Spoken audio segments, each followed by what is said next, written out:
Well, later today, Ford will unveil its plans for the rebirth of Michigan Central Station. Now, it was announced last week that the automaker purchased the abandoned depot from Maddie Maroon.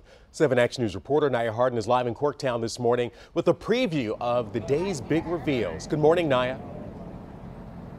Good morning. Creating tomorrow together. This is what Ford has up here at the old historical train station. And you know what? It makes you wonder. We're already thinking about tomorrow, but how did we get here to begin with? Well, I'm excited to announce that we have a historian who knows all about this train station. Rebecca, how are you doing today? I'm wonderful. What a good morning. Okay, the first question we all want to know, Rebecca, is are there any ghosts in here? You know, I've been in there a few times and haven't seen one yet.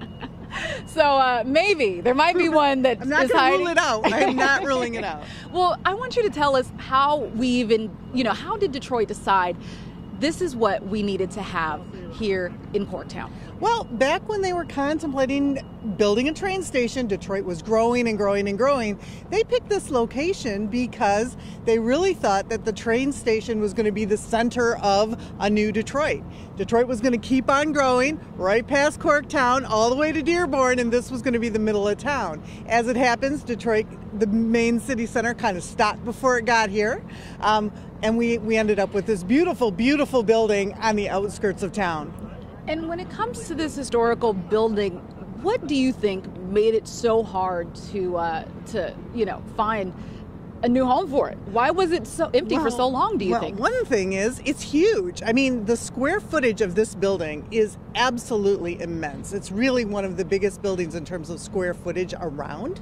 And a little known fact, the top floors were never even actually finished or occupied. And so it really never had been fully occupied. And as, folks moved out of the city and industry was moving around and filling up the region, there was less and less need for a building of this size. And when the Maroon family purchased this building, they really had in mind they were going to stabilize it and keep it here so that it wasn't going to fall down. And someday, some savior could come and make something new out of it. Like today, Ford, the superhero, right? That's exactly right. All right, guys. Well, don't forget the big event is today, but it's already sold out. Of course, we'll be here and we'll be back again with more. Naya Harden, 7 Action News.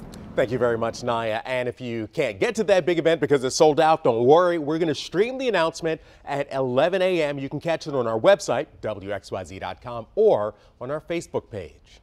5:34 is the time right now, and here's a look at today's other top stories. And we begin on Capitol Hill. That's where immigration will be in the spotlight later today when the president visits House Republicans. The president is aggressively and non-apologetically defending his administration's policy of separating children from their parents at the border and placing the blame on Democrats. Republican Senator Ted Cruz has introduced emergency legislation that would keep migrant families together. There's no word yet on if that measure has enough votes to pass.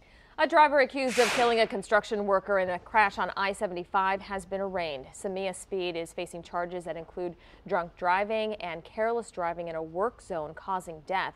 57-year-old David Snell of Bay City was killed last week as his crew prepared to work on the Warren Avenue Bridge. They were putting out protective barriers when police say the 22-year-old driver clipped their truck and then hit Snell. We're told Samia Speed has a previous drunk driving conviction and was on the road with a suspended license at the time of that crash. The Upper Peninsula continues to clean up from devastating flooding over the weekend, and now the state is pitching in to help. On Monday, Governor Rick Snyder issued disaster declarations for Houghton and Menominee counties. Torrential rain turned county roads into rivers and even led to a number of roads collapsing. Emergency services have reported more than 60 sinkholes and washouts. The emergency declaration will now allow the National Guard to assist with road repairs and cleanup. A man accused of taking pictures of women in dressing rooms was caught on camera inside local Target stores. Two sisters say that he reached over the top of the fitting room door and snapped pictures of them with his cell phone. He was caught on surveillance video Friday afternoon in Sterling Heights at the store on DeQuinder near Metro Parkway. The women followed him to the parking lot and saw him take off in an older white Chevy Equinox. The man is accused of doing the same thing that day at another Target, that time in Auburn Hills. If you recognize him, please call police. And this video posted on Facebook is going viral. It shows people making a mad dash for cash after the Citizens Bank in Taylor was robbed. Now, the crooks tossed the money out the window after the die pack exploded, and when the money went flying, many motorists stopped in their tracks to scoop up the cash. It's not going to do them any good when it's covered in paint. Can't say I wouldn't expect people to be jumping out of their cars to get it, but it is shocking that morals are out the window nowadays. All right, now some people did turn the money in and turned it over to police, but officers say anyone who keeps the money could get in trouble if they try to spend it. And a trade war between the U.S. and China could intensify soon. On Monday, President Trump threatened to impose $200 billion in new tariffs on Chinese imports if China goes through with its promise to retaliate against U.S. tariffs announced last week. China says they are prepared to fight back and call the threat, quote, an act of extreme pressure and blackmail. President Trump says the trade relationship between the two countries is unbalanced. All right, do you ever think, man, I wish I could be like Oprah? Yeah, well, here's another reason. Every day. Oprah Winfrey has a new title to put on her resume. Yeah, the media mogul's fortune just hit a record $4 billion, making her the first black female entrepreneur on the Bloomberg Billionaires Index. It ranks the world's 500 richest people. Winfrey comes in at 494th, just behind Mark Cuban and Ross Perot, and she can thank Weight Watchers in part for this title. The company's share has more than doubled this year. Yeah, but it's more than double because Oprah. Exactly. She's the reason. Exactly. You know? So don't think Weight Watchers. Weight Watchers needs to thank Oprah. People listen.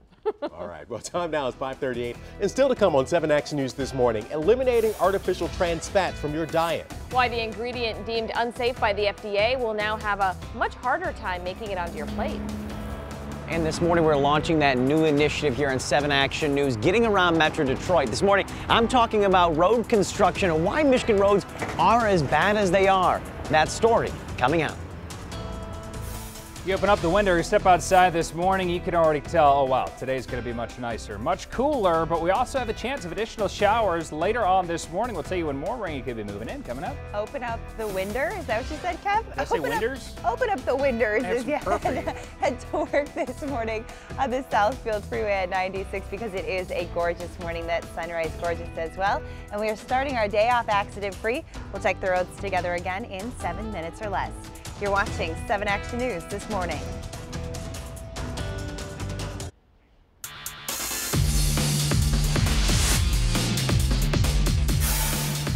Welcome back. Here's 7 Action News. We want to help you get around Metro Detroit, from getting roads fixed to pushing to make sure construction is on track. And even working for change to reduce our car insurance rates. This morning, 7 Action News reporter Matthew Smith is taking a closer look at why Michigan roads are so bad, what causes the issues, and what can be done about them. Matt is live in Roseville this morning. So Matt, what are some of the factors that play into Michigan's road problems?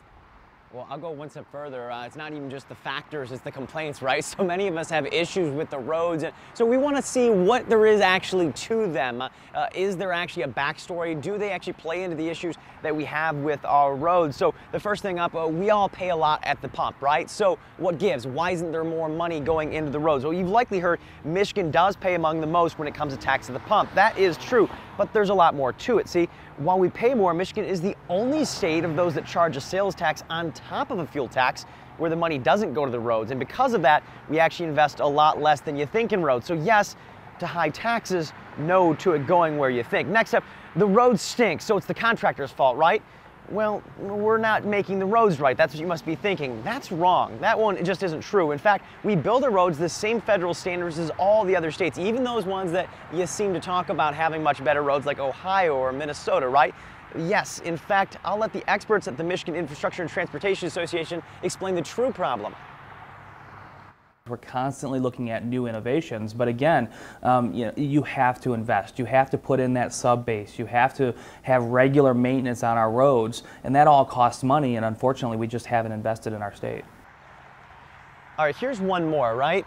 We have bad roads because we allow too heavy a machinery to drive on it. Well, this is actually where Michigan differs from a lot of other states, and the experts will debate back and forth about this. We actually, in Michigan, will allow our tractor trailers to carry a whole lot more weight on our state roads. And some people will argue that that could damage our roads, but the experts will point out that we actually have the lowest weight per axle. The difference between Michigan and other states is that we allow more weight on our roads, but we also require a smaller amount of weight per axle, basically meaning that our tractor trailers have to have a lot of axles on them to carry those increased loads. And studies have been done by University of Michigan that say this actually puts less wear and tear on our roads, but a lot of people still debating about this particular issue. Now, coming up at 6:45, we're going to kind of go into the backstory of what has really led up to this lack of infrastructure and lack of payments into our roads, and what's being done right now to fix that problem. Yes, the good news is there is help, but it is far out there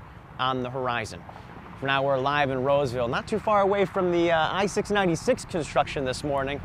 I'm Matthew Smith, 7 Action News. All right, Matt's following the money. I want to know where that money, you got my attention when you said the road right? tax and the sales taxes. Where's it all going?